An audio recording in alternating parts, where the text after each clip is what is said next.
Mga kapatid, magandang gabi po sa inyong lahat.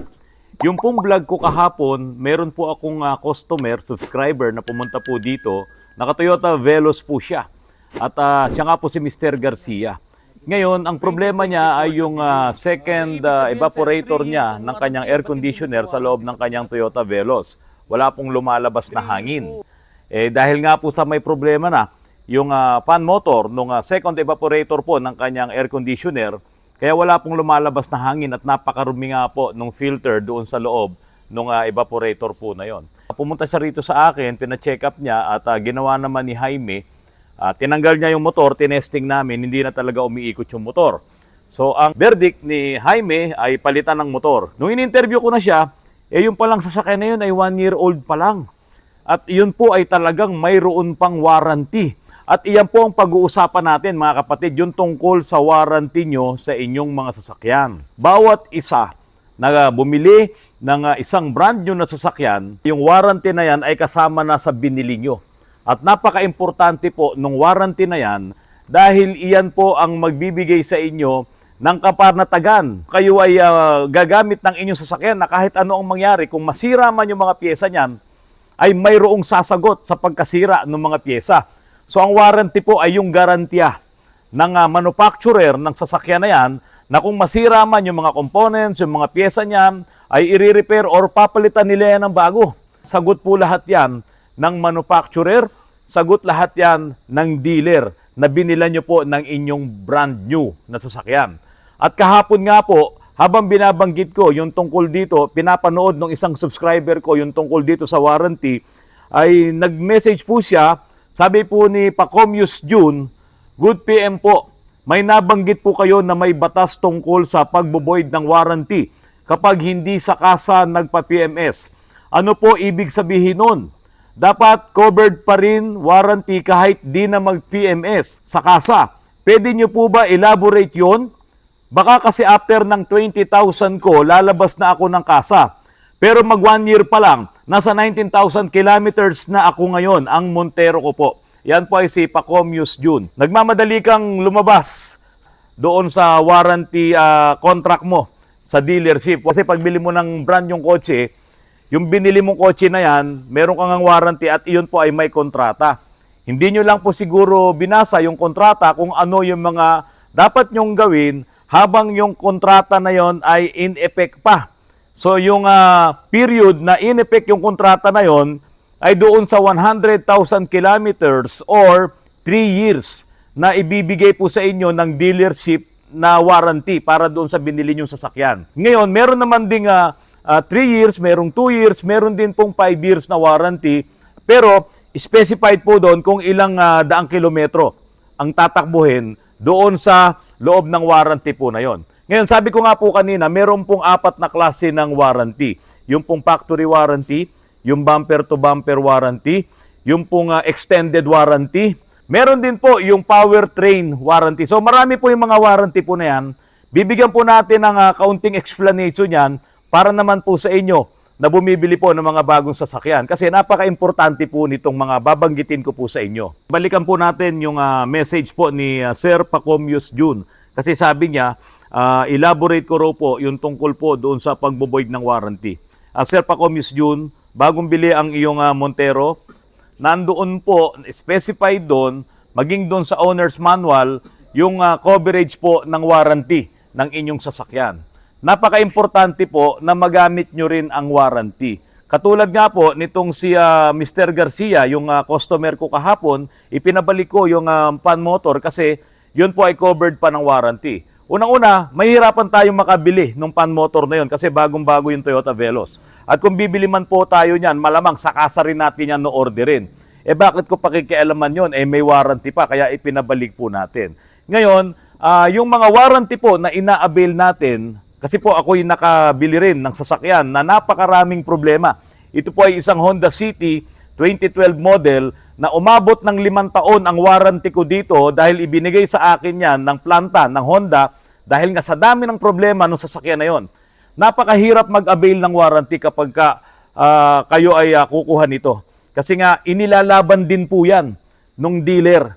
May mga sira ng sasakyan na lalo na kung mahal yung mga pyesa, ay hindi matanggap ng dealer na ibigay lang sa'yo ng libre yan. Titignan pa nila yan, iimbestigahan pa nila yan, kung yan ba ay talagang nasira na lamang or kagagawan ko yung pagkasira ng mga pyesa na yon. Kaya hindi rin po madaling mag-avail ng warranty. Tulad po yung Honda City ko, December ko binili 2012, 2013 na parehistro, kaya ang modelo niya doon sa registration ay 2013. Pero ang modelo talaga ng sasakyan, kung titignan mo yung seatbelt niya, yung etiketa ng seatbelt ay manufactured 2012 po yung aking Honda City. Ang dami ko pong naging problema dyan.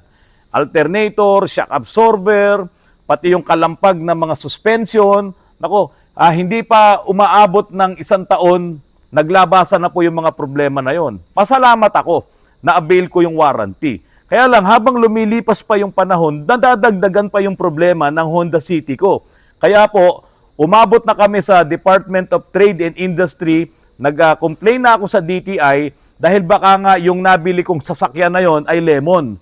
Kaya lang nung panahon na yon, kahit na inilaban ko yung problema ng sasakyan ko na yan, ay hindi po naging hindi po nakatulong yung lemon law dahil nung panahon po na yun, nung 2012, ay wala pang IRR, yung batas na yan, yung Implementing Rules and Regulation. Kaya po hindi nangyari na maging lemon yung aking Honda City. Pero pasalamat na rin po ako sa mga taga-Honda sa planta dahil po kahit na nagkakaproblema ako sa steering ko, nagkakaproblema ako sa electrical ng Honda City na yon, hinabaan nila yung warranty. At ang ibig sabihin noon, kung anuman ang magiging problema ng Honda City ko, sagot nila, wala akong babayaran. So, ganun po ang nangyari. Kaya po, para sa iyo, Mr. Pacomius Jun, pagka kasi hindi ka na sa kasa nagpa-PMS, binovoid mo na po or hinihinto mo na yung kontrata mo sa kasa, sa dealership, para maituloy mo rin yung warranty mo. Kasi mga kapatid, yun ngang continuous kang nagpapa-PMS sa kasa, continuous mong ina-avail yung lahat ng mga dapat mong ma-avail dahil nga ikaw ay under warranty, napakarami ka pang dapat na sundin na baka mamaya hindi mo alam kung ano yon. May nagagawa ka na pala sa sasakyan mo na nagbo-void na unti-unti ng warranty mo. Hindi naman kasi pag sinabing void ang warranty mo, void na lang yung buong sasakyan. Pwedeng void ka sa electrical, pwedeng void yung engine, pwedeng void yung under chassis mo. Marami pong ganyan. O kaya yung body, yung stereo. So yung mga ganyan ay hiwa-hiwalay po yung warranty po ng mga components po na yan. Ang payo ko sa iyo, hanggat nandyan pa, hanggat okay pa yung sasakyan mo, i-avail mo yung 3 years na period at or yung 100,000 kilometers. Kasi pag naparis ka sa akin na nasiraan ka ng mga pyesa ng sasakyan mo, sasagutin mo lahat ang gastos niyan. Ang problema, ang mamahal ng pyesa ng mga bagong sasakyan ngayon. Meron kaming nagawa dito, Sir Jun, no? Katatapos pa lang nung warranty niya, pumunta siya dito at dito na raw siya magpapapalit ng ATF. Katatapos pa lang ng warranty niya. Sabi ko, Sir, sayang naman, pwede mo pang ituloy yung warranty mo dahil meron namang extended warranty na pwedeng ipa-avail sa'yo ng kasa. Kasi napakaganda nung sasakyan. Modelong-modelo pa yung kanyang Toyota Fortuner na hindi pa halos umabot ng 50,000 kilometers ang tinakbo. Ngayon, sa amin siya magpapapalit ng ATF dahil nga sa kasa, ayaw nilang magpalit ng ATF. Sabi nga daw po nila ay lifetime. Ngayon, ang sabi ko sa kanya, alam mo ba, sir, na kahit nasabihin mong tapos na yung warranty period mo dahil naka 3 years ka na, yung pong tinatawag na powertrain warranty ay pwedeng umabot po yan ng 5 years. Tignan nyo po yan sa inyong mga kontrata dyan sa mga binili nyong sasakyan. Yung powertrain warranty, hanggang 5 years po yan, dahil hindi ka pa naman umabot doon sa 100,000 kilometers. Halimbawa, nasira ang iyong transmission, hindi ka pa umabot doon sa 100,000 kilometers na tinakbo, pero 3.5 years na ang iyong sasakyan. Pwede mo pang i-avail yung warranty na yan at ayusin nila ang transmission nyo dahil nga po merong tinatawag na powertrain warranty. Kaya lang baka hindi yan ikinikwento sa inyo nung salesman or nung saleswoman or baka hindi nyo nakikita na wala yan doon sa kontrata, doon sa binili nyong sasakyan. Sa mga bibili po ng mga sasakyan ngayon, tignan nyo po yan. Kasi merong tinatawag na powertrain warranty na iyon yung may problema, kung magka-problema ang engine mo, magka-problema ang transmission mo, yung drive shaft, ngayon doon sa mga 4x4, yung transfer case mo, yung mga pyesa, yung axle, so kasama po yan doon sa powertrain warranty. Baka hindi nyo lamang po napapansin. Pwede pa pala nyo ma-avail yun, yan po ang mangyayari. Sayang. Kaya lang mga kapatid, ito po, napakahirap nga pong mag-avail ng warranty. Halimbawa, pasok ka na doon sa powertrain warranty, tapos nasira makina mo. Ako nga, alternator lang diyan sa Honda, nahirapan ako. Talagang nakarating pa kami sa DTI para lang ma-avail ko yung warranty po na yon. Pero wala naman din silang nagawa dahil unang-una, mekaniko po ako. Alam ko po yung sinasabi ko sa kanila. Kaya habang kami ay nag-uusap diyan sa DTI, wala rin po silang magawa dahil tama po yung sinasabi ko. Ngayon, Sir Pacomius June, baka mamaya magka-problema ka dahil 19,000 kilometers pa lang ang tinakbo mo, pa 1 year ka pa lang, so kung every year ay meron kang 20,000 kilometers sa tinakbo, so yung 3 years mo, 60,000 kilometers lang yan. So pagdating mo ng 70,000 kilometers, going 4 years ka pa lang nun, pwede mo pa rin i-avail itong tinatawag na powertrain warranty. Ngayon, yung factory warranty, yan po yung unang-una. Pagbili mo ng sasakyan mo, yan yung factory warranty. Halimbawa, ginagamit mo na yung sasakyan mo, 1 linggo na, 2 linggo na. Pag ganun mo nung sun visor mo, nasira, naputol, dalhin mo sa kung yan ay Toyota, dalhin mo sa Toyota. Sako po yon ng factory warranty. Dahil nga po, lahat ng pyesa dyan, mapa electronics, pati sa engine mo, pati dyan sa mga accessories, sa mga cosmetics, ay sagot po yan ng warranty ng dealership or ng manufacturer. Kailangan nilang palitan yan ng bago. Yung mga ganun kasi hindi naman yan nire-repair. Pero mga kapatid, mayroong mga components at mga pyesa na consumable, yung talagang may wear and tear, ay hindi yan pasok sa warranty. Baka kasi magulat kayo, napudpud ang inyong brake pads, hindi po yan pasok sa warranty. Napudpud ang inyong gulong, hindi po yan pasok. Pero kung halimbawa, 1 linggo nyo pa lang ginagamit ang inyong sasakyan, nakaparada lang, biglang sumabog ang gulong mo, ayan, pasok yan sa warranty, pero ilalaban mo yan. Kaya nga po, ang pag-avail ng warranty, napakahirap po niyan. Para ka pang nakikipagsuntukan yan, diyan sa dealership. Kung halimbawa, simpleng pyesa lang yan, kung mumurahing pyesa lang yan, dalhin mo sa kasa, ipa-check mo sa kanila kung available ang pyesa, papalitan ka agad yan. Pero kung iyan ay hindi available, maghihintay ka muna ng ilang araw, ilang linggo, bago nila mapalitan yung pyesang nasira. Pero kung mamahalin ang component na nasira, naku, maghihintay ka talaga ng todo. So yung factory warranty, iyan yung talagang unang-unang warranty na ma-avail mo pag bili mo ng bagong sasakyan. Yung tinatawag naman na extended warranty, halimbawa, tapos na nga yung warranty mo, gusto mo pang i-avail yung trabaho ng kasa dahil natutuwa ka sa kanila. At para siyempre, meron kang peace of mind na kapag ka nagkaroon ng problema, yung sasakyan mo ay sila na lang ang bahala. Ayan, mag-avail ka ngayon na extended warranty. Pero hindi na lahat na nandoon sa factory warranty ay kasama doon. Ang pipiliin mo na lang doon ay yung mga importante na kailangang i-warranty. Halimbawa sa hybrid o battery, mga electronics, mga modules, o yung mga software upgrades, pati doon sa electric vehicle. So yan, pwede yan na i-avail doon sa mga extended warranty. Pati doon sa mga hindi naman mga hybrid na mga sasakyan, pwede ka pa rin mag-avail. Ngayon, ang susunod po doon ay yung bumper-to-bumper warranty. Ito po yung pinaka-comprehensibong warranty. Doon sa 4 na nabanggit ko na warranty, dito halos pinagsama mo na yung factory warranty at saka po itong extended warranty. At ang isa pang maganda dito sa bumper-to-bumper warranty, merong mga components dito na hindi kasama doon sa ibang mga warranty na binanggit ko ang isinasama dito. Kasi karamihan po ng mga bumibili ng sasakyan, hindi naman nila alam na yung pala nilang binili nilang sasakyan, meron palang mga components doon, may mga pyesa pala doon na hindi talaga kasama sa warranty. Magugulat na lang sila kapag sila ay nasiraan, ay iiling-iling na lang yung service advisor at sasabihin sa kanila, Sir, ma'am, hindi po yan kasama sa warranty.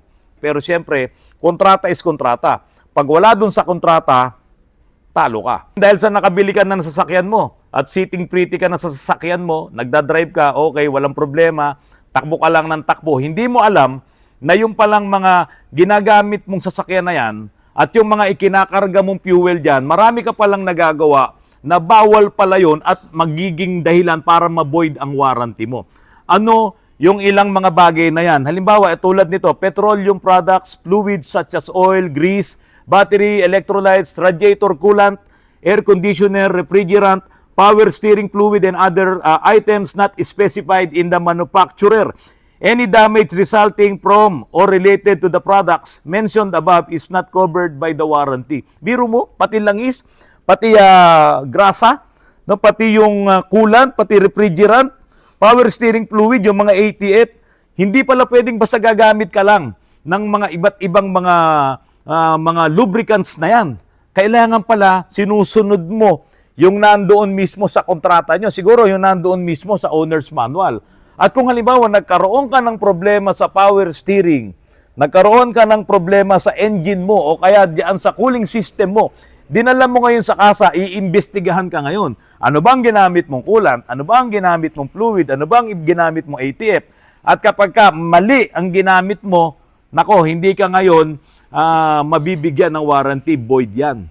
Kasi hindi naman alam ni dealership or ni kasa or ni manufacturer na ikaw ay nagdagdag ng oil. Hindi naman nila malalaman yon.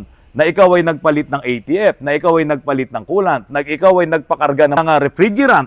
Hindi nila alam yon. Pero kapag nalaman nila, naimbestigahan nila, na iyan pala ay pinalitan mo ng ibang lubricants, void ang warranty mo. Halimbawa, 3 months pa lang yung sasakyan mo, ganun na ang nangyari. Wala kang laban sa kanila. Ito pa po, damage from participation in any race, rally, or competition of any form. So, hindi ka pwedeng mga rera, hindi ka pwedeng sumali sa mga competition, sa mga rally na yan. At kung halimbawa nagkaroon ng problema ang sasakyan mo after ng mga race na yan, void po ang iyong warranty. Use of the vehicle as taxi or rental unit. Kapag ka ginawa mong taxi ang sasakyan mo or ginawa mong Grab, TNBS, hindi ka makaka-avail ng warranty. Use of the vehicle beyond the specified limitation or indecent purpose of the manufacturer. Use of the non-genuine parts or the wrong fuel, lubricants, or fluid not recommended by the manufacturer. Yan yung sinabi ko po sa inyo kanina. Modification that were done to your vehicle that affect its function or performance with non-genuine parts or accessories without the approval of the manufacturer. However, if the dealership itself installs these modifications onto your vehicle, your warranty can still cover these new components. Kasi nung ako po ay nakabili ako ng Fortuner na 2008. Doon ako nagpapalit ng stereo sa mismong Toyota, sa Toyota Quezon Avenue. Pero yung stereo ay hindi naman yun talaga Toyota, Pioneer yun, inilagay nila. So kung yun ay masisira, covered yun ng warranty dahil sila ang nag-install nun, yung sa parts mismo, sa parts sa department ng Toyota. Pero kung halimbawa, nagpakabit ka ng stereo, sa labas mo binili, nako, void po ang warranty niyan. Hindi yan sasagutin ng kasa. Ang susunod po, corrosion or deterioration of a plated surface, rubber items, and plastics due to the rusting or aging. It also does not cover scratches or paint chips that have occurred after the release of the unit to the customer. So yung paint, mga pagkakalawang, no, yung rubber items na sira and plastic due to rusting or aging, it also does not cover scratches or paints yan. Void din po ang warranty niyan. Kaya kung halimbawa, nakaparada ka lang sa no parking, may gumasgas sa'yo, papawarranty mo, wala pong warranty yan. Kaya po, yung insurance na ang bahala dyan. Unusual noise or vibration which do not affect the function or performance of the vehicle compromise the safety of the user. Any damage incurred due to the improper storage or transport of your vehicle. Having your vehicle towed and the additional cost associated with it. Damage caused by force majeure such as fire, accidents, collisions, theft, and vandalism. Yan ito po yung mga sinasabi ko. Ito po kapag nangyari sa inyo ay hindi po ito mag-grant or hindi mo ma-avail ang warranty. If your car is not registered with the Land Transportation Office, LTO, it is also not covered by its warranty. This is also why dealerships are required to release the unit to you with complete documents along with the warranty booklet. So dapat pag nirelease ng dealership ang sasakyan mo, dapat yan ay registered na. Dahil kung halimbawa narehistro na yan, yung susunod na taon ay hindi na nakarehistro. Teka muna. Kaya nga pala lahat ng mga brand new na sasakyan, 3 years ang inyong registration. Dahil nga po dito sa warranty. Hindi pwedeng isang taon lang irirehistro ng dealership yan dahil yung mga susunod na taon ay under warranty ka pa. Kaya pala, 3 years ang registration ng mga brand new sasakyan dahil po dito sa kontrata na ito. So, yung mga binanggit ko po sa inyo, pati po yung any alteration to the vehicle's mileage also voids your warranty.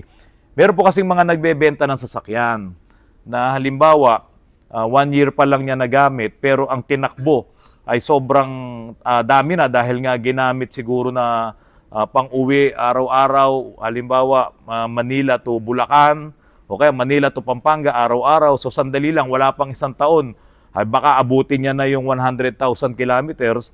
Pwede ning i-alter yung yung kilometer na tinakbo, yung odometer. So pagka nalaman niya ng kasa, void ang warranty mo dahil makikita naman yan sa scanner eh. Hindi mo yan pwedeng itago. At ang mahirap doon, yung nakabili na pwede na sanang matransfer sa kanya yung warranty. Kung halimbawa 1 year pa lang yung sasakyan, kaso ang dami ng tinakbo, lagpas 100,000 na, yung pala inalter yung odometer, wala na ring mapapakinabangan na warranty yung bibili po nung sasakyan po na iyon. Kaya po mga kapatid, habang bago pa ang inyong sasakyan at medyo may nararamdaman kang kakaiba, huwag kang bibitaw dyan sa warranty contract mo doon sa dealership na binilan mo. Kasi napakamamahal ng mga pyesa ngayon kung yung sasakyan mo ay magkakaproblema at maboboid ang warranty mo. Sumunod ka doon sa kontrata dahil bumili ka ng brand new eh. Ngayon, kung hindi mo susundin yung kontrata diyan sa warranty na yan, edi syempre, darating ang panahon kung magkasira-sira yung sasakyan mo, kawawa ka naman, iso-shoulder mo lahat yan. Yung mga sinasabi ko po na halimbawa nasiraan kayo ng transmission, pupunta kayo sa akin dito, under warranty pa kayo, ilaban nyo yan sa dealership kasi nasa kontrata yan. Huwag kayong magpapatalo dahil ang mahal-mahal ng gastos sa pagpapagawa ng automatic transmission. Kahit sabihin mong manual transmission pa yan. Repasuhin nyo ng mabuti yung kontrata nyo at kung yan naman ay transmission nga hanggang 5 years po ang warranty niyan. Hanggang 5 years. Kung hindi ka pa lumampas doon sa 100,000 kilometers. At basahin nyo po yung inyong contract. Pero kung doon sa contract ay hindi ganun ang nakalagay, olats, talo po tayo. Kaya para po sa'yo, Sir Pacomius Jun, ikaw na magdidesisyon nito. Matapos kong maipaliwanag sa'yo na napaka-importante po talaga na ikaw ay nakawarranty. Dahil nga, kung magkakasira-sira ang sasakyan mo, lalo na sa makina at sa transmission, malaking gastusin. Kaya lang, itong ang sasakyan ni Marty Pacson, itong Hyundai Santa Fe, na nasira ang turbo, sabi ng kasa, at sinisingil ng 165,000 para sa turbo. Yun naman pala ay marumi lang. Yun lang ang problema. No? Ang kasa, bakit nagcha-charge ng ganun? Hindi pa nila talaga nakikita ang tunay na problema nung sasakyan ni Marty Pacson. Mabuti na lang at nadala po dito sa akin. Dahil si Marty Pacson, 1985 pa lang ay nagkikita na po kami niyan. Anak po siya ng Martinito Pacson Jr. Diyan po sa Tandang Sora nung kami ay nakatala dyan sa Banlat. Kaya po, mabuti na lang nakarating dito sa amin at hindi na po siya gumastos ng napakalaki para po sa kanyang Hyundai Santa Fe. Mga kapatid, maraming salamat po sa patuloy na pagtangkilik niyo po sa aking channel. Magandang gabi sa inyong lahat.